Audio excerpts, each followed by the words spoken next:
Hi, peace and blessings to you all. Lourdes Damara.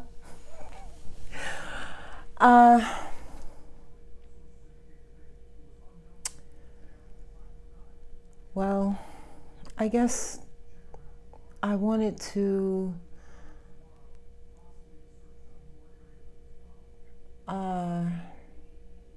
express my condolences or my prayers for the people in Lewiston, Maine. I don't know what's going on now. I think that they're still trying to find this person that committed this mass shooting.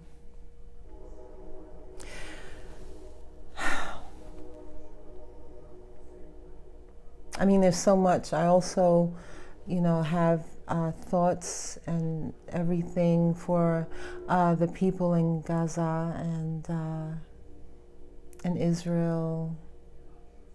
And,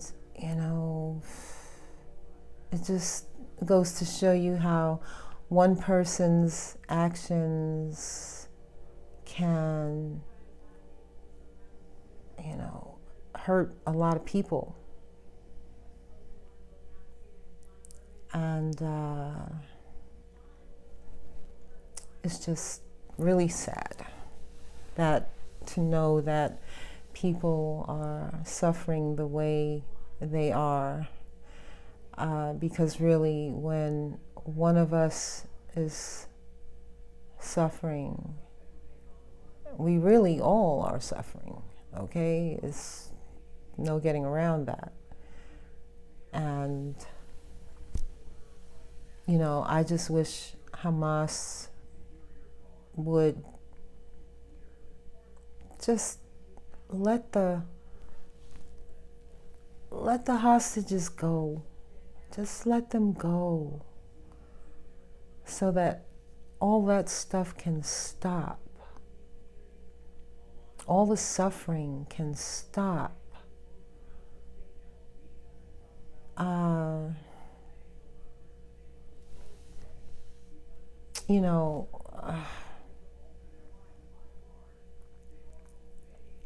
Because one person's actions, it sort of, it reminds me of, because I'm always talking about, raising children. I remember when I was a little kid, my mother, like, if one person did something and sometimes we did stuff together and got in trouble. But if someone did something and no one fessed up, we would all get it. We would all get it. And before she would spank us, I'm sitting in the room and we're all sitting there waiting, suffering. We all sitting there and it's like, I'm like, who did it? Which one of you? Okay, I never got other people in trouble because if I did it some kind of way, it was known, okay? But the sneaky ones, I had some little sneaky siblings, okay? And, we'd all have to get it. And I never liked that idea. I never liked that idea, okay? Because whoever really did it never fessed up. They never said, oh, I don't want all of you to get it. I don't want all of us to get a spanking. It was me. That never happened. Never, ever, ever happened. Okay? Never. So, I could get in enough trouble on my own, by myself. Then I had to get in trouble with them, whoever, and to this day I still don't know. Okay, so So I sort of did it different with my children. I tried to, you know, treat them individually. Okay, and I have some stories about that. But, with this thing like with Hamas, one action, and look, everyone has to pay for it. Everyone has to pay for it. Meanwhile, they're still hiding, still holding hostages. Just let them go, please. And then it's, and that's a prime example of how one person or one group of people's actions can have this kind of effect. But on the other hand, there's another way. There's another way to handle this stuff. Okay? Because if I was Israel, okay, when they've let 4 hostages go. 4, right? 2 from America, 2 from the United States, and 2 from Israel. Now, I've watched CSI Miami with Horatio and his team. And, okay, look, this is what I would have done. When they let those hostages go, okay, I would have taken them in. Come on over here. I would have taken their clothes, right? I would have taken their hair samples. I would have taken their nails, got up. I would have done some forensic testing. Okay, forensic testing. Get any particles from their hair, their clothes, under their nails, their skin, blood and urine. Okay, because they could, in my opinion, they could test those things. Okay, and let's say in the whatever's on the clothes or whatever, maybe there's some type of high content of some mineral or something, or something like that, like a high sulfur content, or a high copper content, or something like that. Okay, because dirt or soil, okay, or if it's acidic, or if it's alkaline, or all that kind of stuff, because geologically, let's say the soil, let's say in certain areas there are certain things that grow or whatever, and or even in flowers, you can tell that the soil may have a high sulfur content because of the color and different things like that. I'm not a scientist, but I know. Okay, they could have done stuff like that. Okay, and that could have helped them determine geologically, let's say, where or the area in which they are. Okay, by doing that kind of testing. Are they close to the water? Okay, somewhere, or a flow of a little river, not river, but a little stream of water, or you understand what I'm saying? Those things could have given them clues as to where they are. Okay, because they know in this region, it's there are certain minerals in this region, and over there are certain minerals in that region that are there's a difference. Okay, It's just like the soil and different things and the trees and stuff like that that grow in the north. There's a difference between the north and the south and the east and west. Okay, so that's, that would have made sense to me. Okay, just like they're still looking for the man that shot I think he shot a few children, but that killed those people in Lewiston, Maine. Okay, they went to his house earlier. I don't know what happened.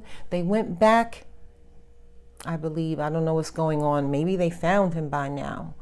But I would have went in his house, okay? I'm the FBI, whoever in charge.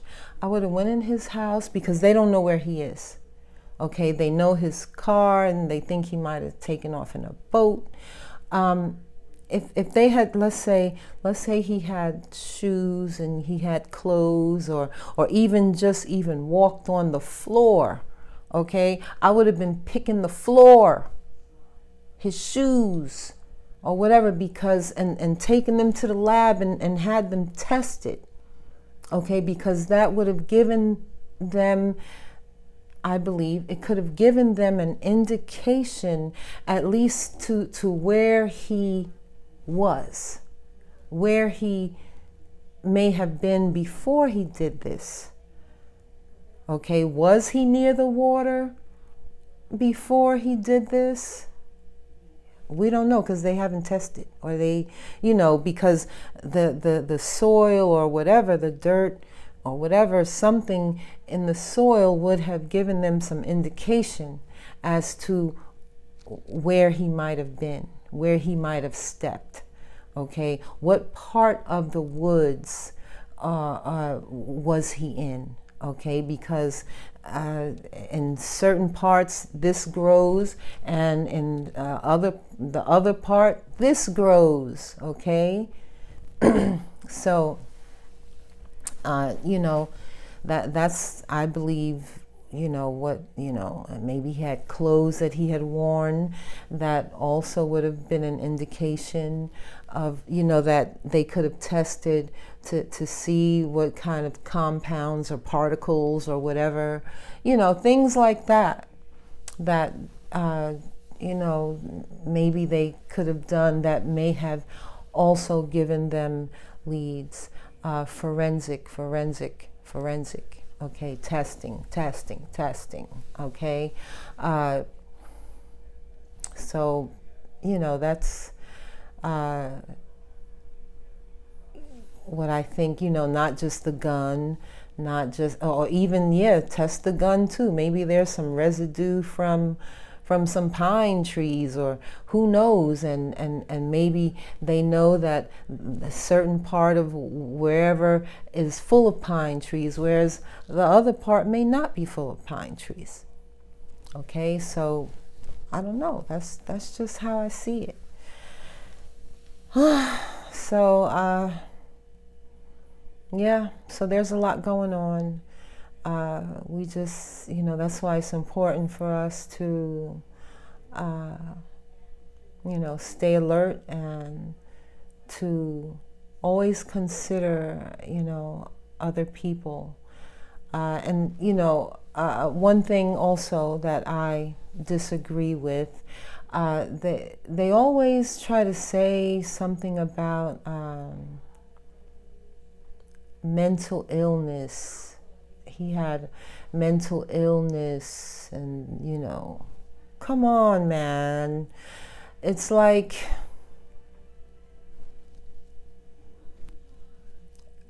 some things are mental illness and some things are not. And allegedly, because I don't know how long, it wasn't too long ago, I guess, that he went to into a mental health care facility, and he was there for 2 weeks. Okay, to me, what this man did was calculated. Okay, very calculated. And there is a thing as just being evil and hateful and mean and jealous and envious. Okay? That's my definition of mental illness. Deceitful. That's my definition of mental illness. Okay? The other thing that people go through that they call mental illness is really physiological. Okay?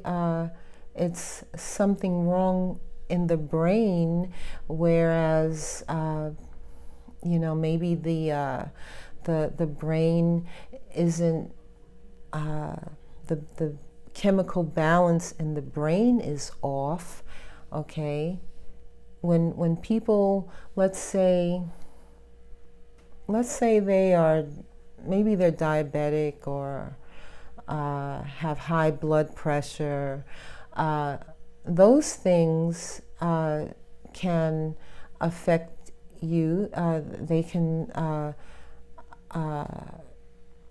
make you dizzy or delusional, or things like that if it's not treated.